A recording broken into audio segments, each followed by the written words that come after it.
simplicity. We're going to talk about Yeah.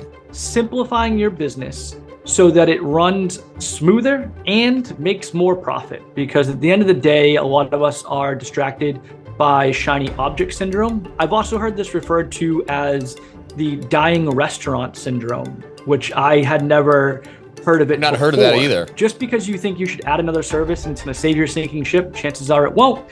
And what you guys should be focusing on instead. So we're going to talk about how to simplify your business, streamline everything, make it nice and simple and more profitable. Welcome to the Profit Lifestyle for Fitness Entrepreneurs podcast. My name is Scott Carpenter. I am a personal trainer turned multiple gym owner and investor who's already been through the rock bottom and near bankruptcy in the fitness business. But I've been lucky enough to come out the other side and have turned the profits of my fitness business into indestructible wealth. I'll be sharing the no bullshit strategies, tactics, and advice to win big in business and in life. So if you're a gym owner, a personal trainer, or an online coach who wants to make multiple six figures in take-home profit and have the freedom with your time to actually enjoy it, subscribe now to this podcast. This is the show for you. Welcome back, everybody, to the Profit Lifestyle for Fitness Entrepreneurs. I am your host, Scott Carpenter. With me, of course, is co-host Andy Boimila. How you doing, Andy? I am fantastic. I just got off a wonderful call. You and I were just talking about this. We figured we'd talk about it on the podcast for everybody else to listen to. I just got off a wonderful call with someone that had reached out and asked about help with their, I don't even want to say gym because they haven't even opened yet, but that's what we're going to talk about today. We're going to talk about simplicity. We're going to talk about simplifying your business so that it runs smoother and makes more profit. Because at the end of the day, a lot of us are distracted by shiny object syndrome. I've also heard this referred to as the dying restaurant syndrome, which I had never heard of it Not before. heard of that either. I hadn't either until I was listening to Anthony Bourdain's Kitchen Confidential, which is a great memoir, by the way. It is hysterical. And he brings it up. So it happens in the restaurant industry as well. But we're going to talk about today how just because you think you should add another service and it's going to save your sinking ship, chances are it won't. And what you guys should be focusing on instead. So we're going to talk about how to simplify your business, streamline everything, make it nice and simple and more profitable. Yeah, it's crazy sometimes when I go to other events and this and that, or talk to other gym owners or whatever it is. Man, they offer everything under the sun. Mm-hmm. And they're trying to offer new things to just generate extra sources of revenue, all those kind of things. And you see one gym who has their core offer, then they've got a little bit of one-on-one, then they're selling supplements. They want to add recovery, right? Yep. And expand to the suite next to them for another 1,000 or 1,200 square feet and put in 30 grand worth of recovery equipment, right? They're doing that. They might be trying to do stretch therapy. They're selling supplements. They're doing swag. And they're starting a specialty program just for moms. Then they're doing another thing for kids. And it's all over the place. Yeah. And the attention, here's the problem, guys, is the attention is divided across 6 different things. It makes everything so much more confusing. The public who you're trying to attract into your gym doesn't know what you actually do. They think you're a kids gym or they think you're a recovery center, which, by the way, is a whole nother topic that we should probably talk about on another podcast, Scott, that the general public doesn't understand what recovery services even mean. Yeah. And that's a whole nother thing. So this whole conversation started because I was talking to I don't even want to call them a gym owner. They haven't even opened yet. And they called because they were asking for some help and some advice, which I love doing. And they were like, I haven't even opened yet. And I was like, yes, let's do this. Let's build it from the ground up. I'm so excited. And they were talking about how they want to lease out a 3,900 square foot space to do small group training, but also large group training, and also possibly have open access, 24-hour access to their gym. Plus, they're opening up as, a fitness and recovery center.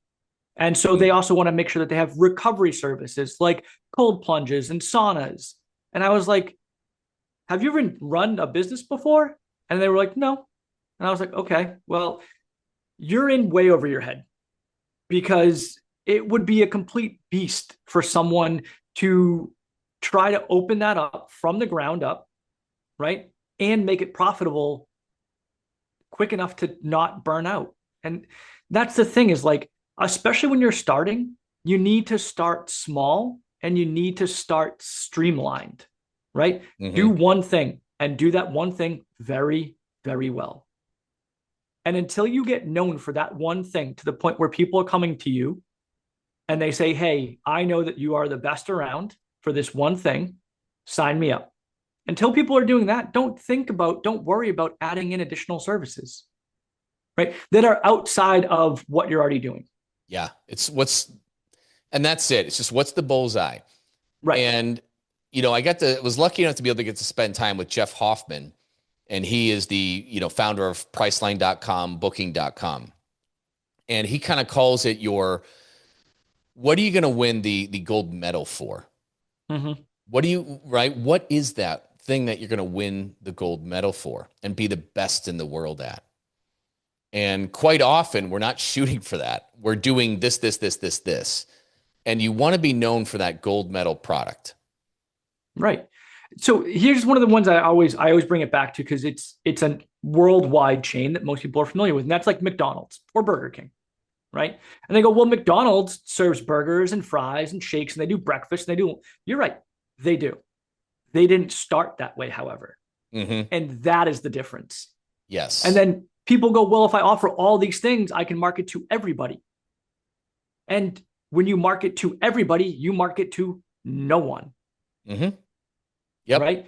We talked about this. I talked about this on a marketing call that we had, right? A marketing presentation I did for our mentees the other day, where as a business owner, as a business, you have one job, and that is to solve a problem.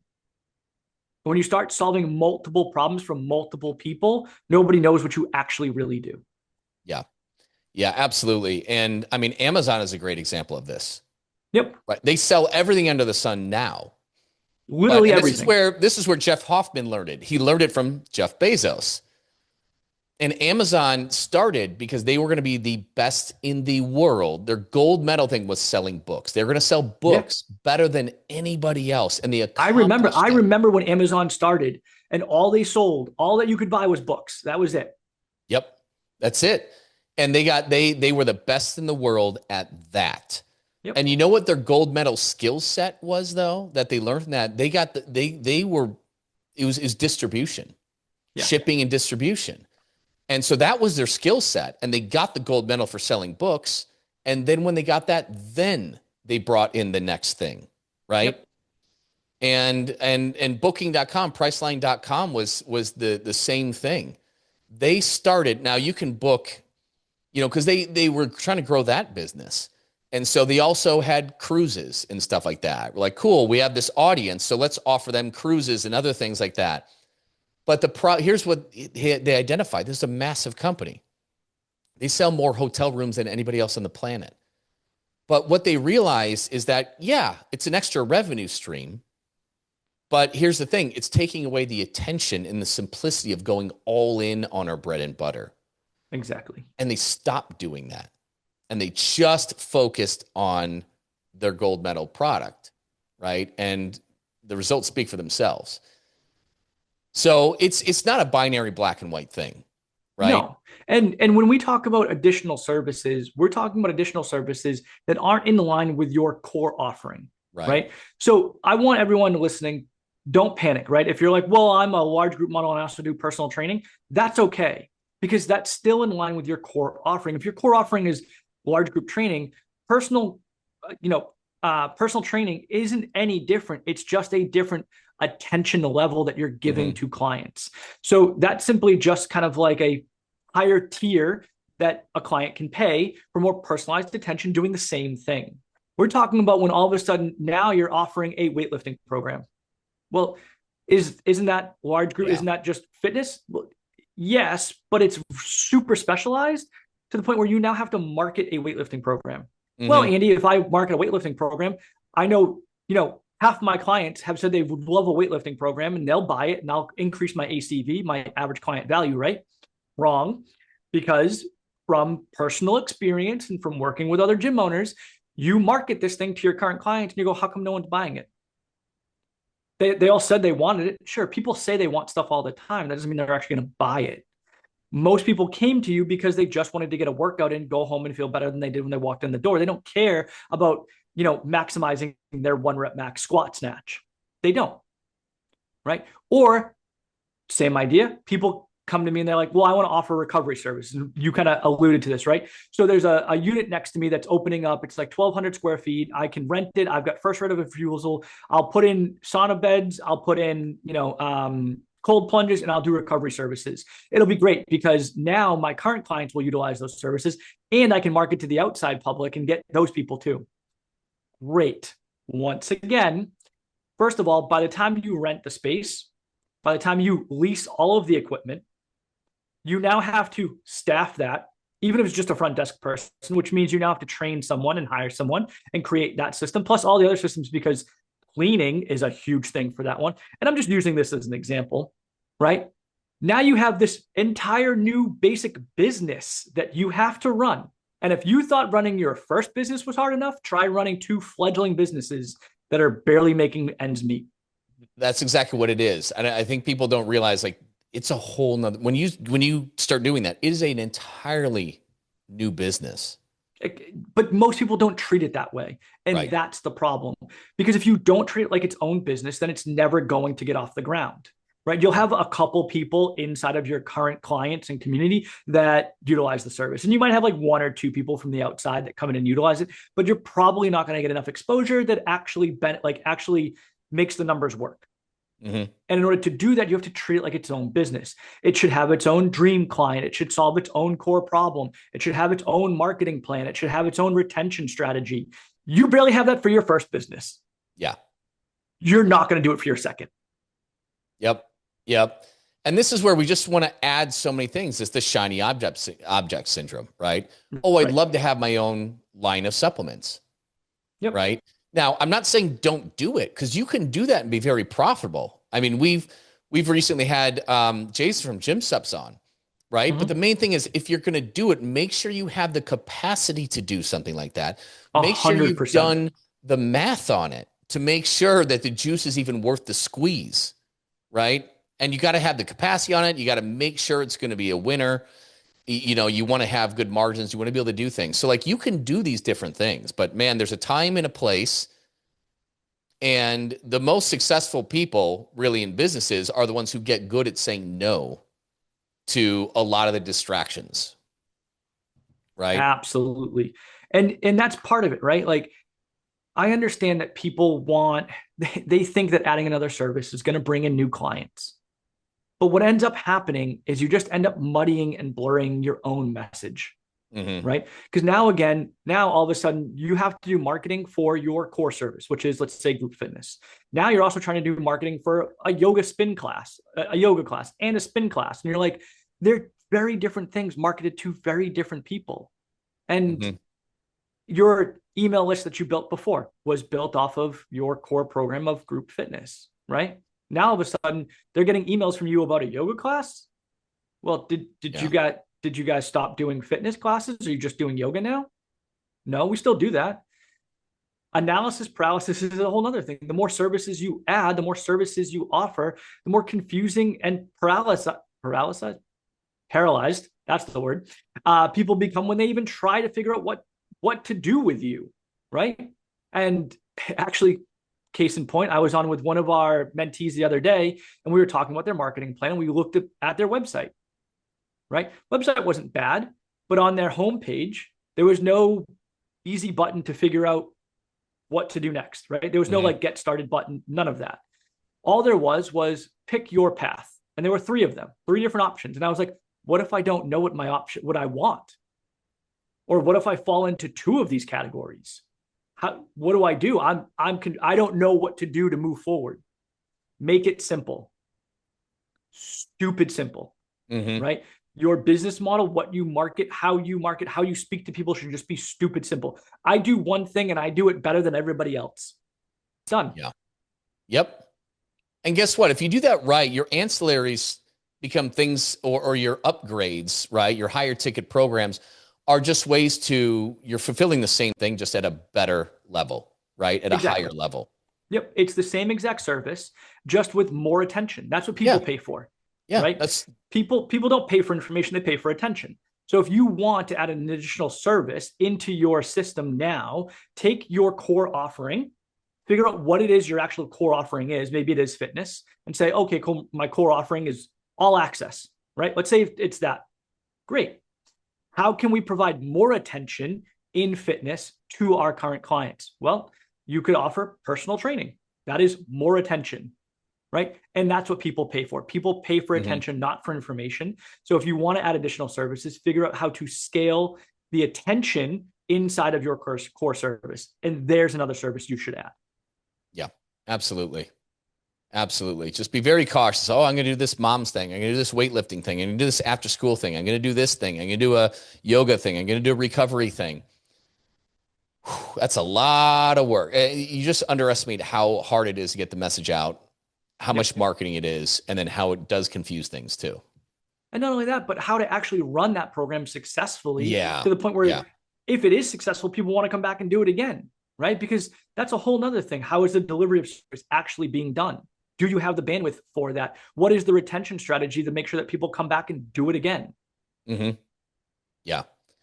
And I mean, here we're, at the very end of the year, 2026 is just getting started, and, it's just around the corner. And at the end of the day, like, you should be building your plan to really skyrocket in 2026.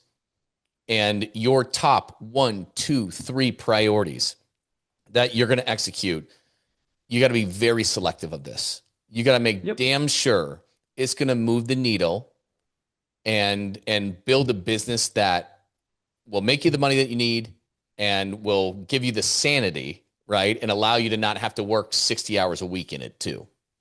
Right. You know what? Very selective. You know what scales? You know what grows? Simplicity scales. Simplicity grows. Yeah. Like, we just did our annual plan for my gym, for Tradewinds. My wife and I, we're partners in the business. We sat down and we said, what's our number one focus for 2026? We picked one thing.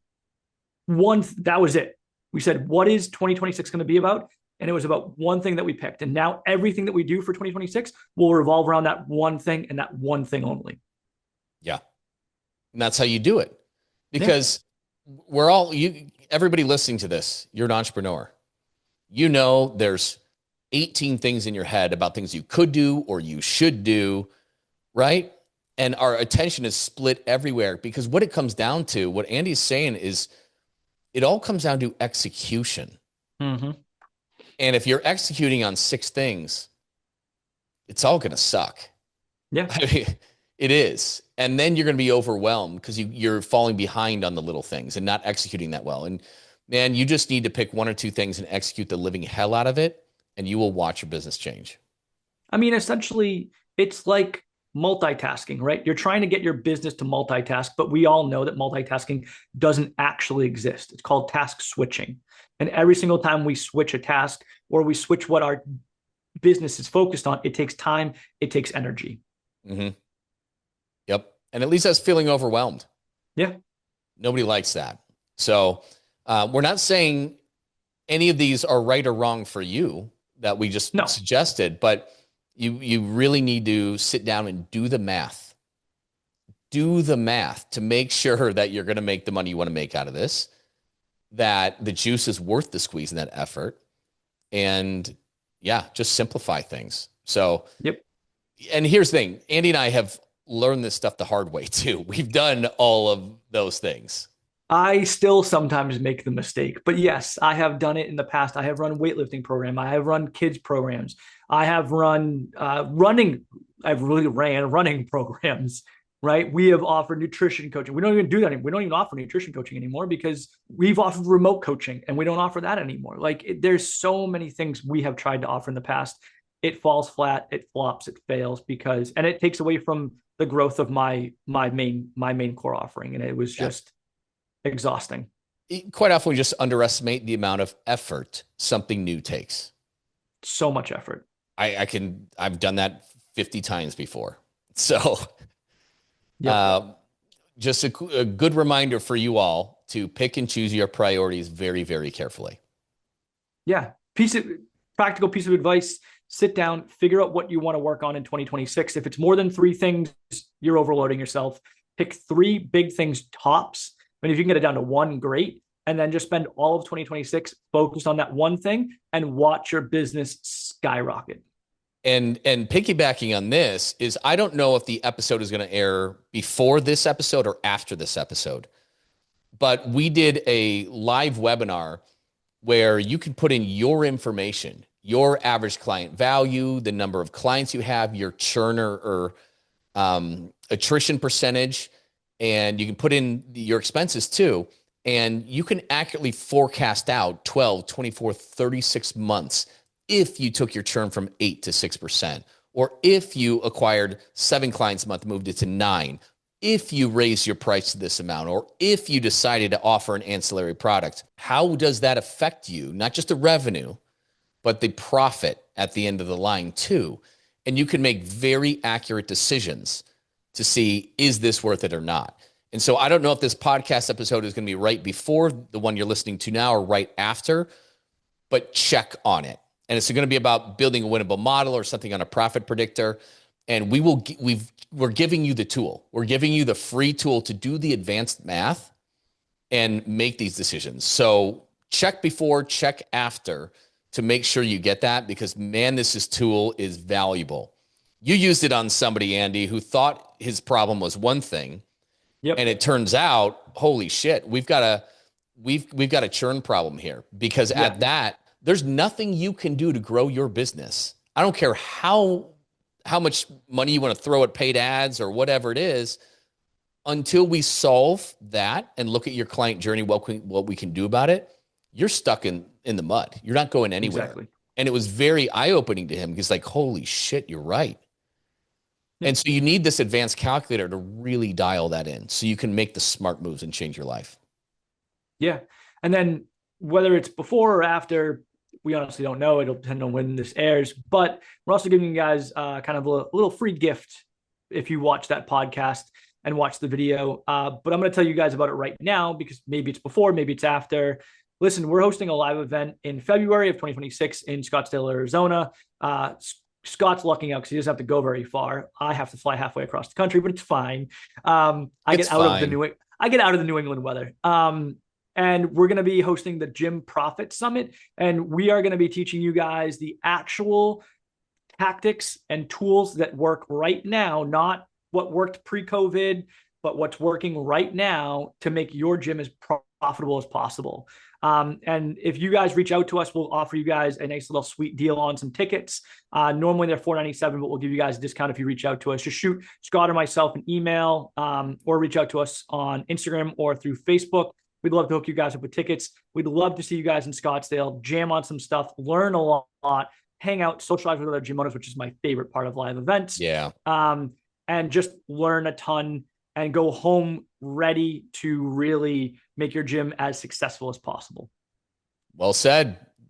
So look at that podcast, so get all the goodies out of that thing, and appreciate you guys spending the time. Do the like, do the share thing, especially with all these freebies, bonuses that we're giving out on this. Share it with another gym owner. Share it with another gym owner that it'll help them out. You guys can all get free tickets. We'd love to spend some time with you in person. So appreciate you guys listening. We'll see you next week on the Profit Lifestyle for Fitness Entrepreneurs podcast. Listen, if you're stuck and could use some advice in your business, whether you're just starting out, a veteran in the business, or expanding online or into multiple locations, you can hop on a free call with us to pick our brains at ptlegends.com/one-on-one call. You can see that in the show notes. That is with numbers. Chances are we'll be able to help you get some clarity on what you need to do specifically in your business to get to the next level.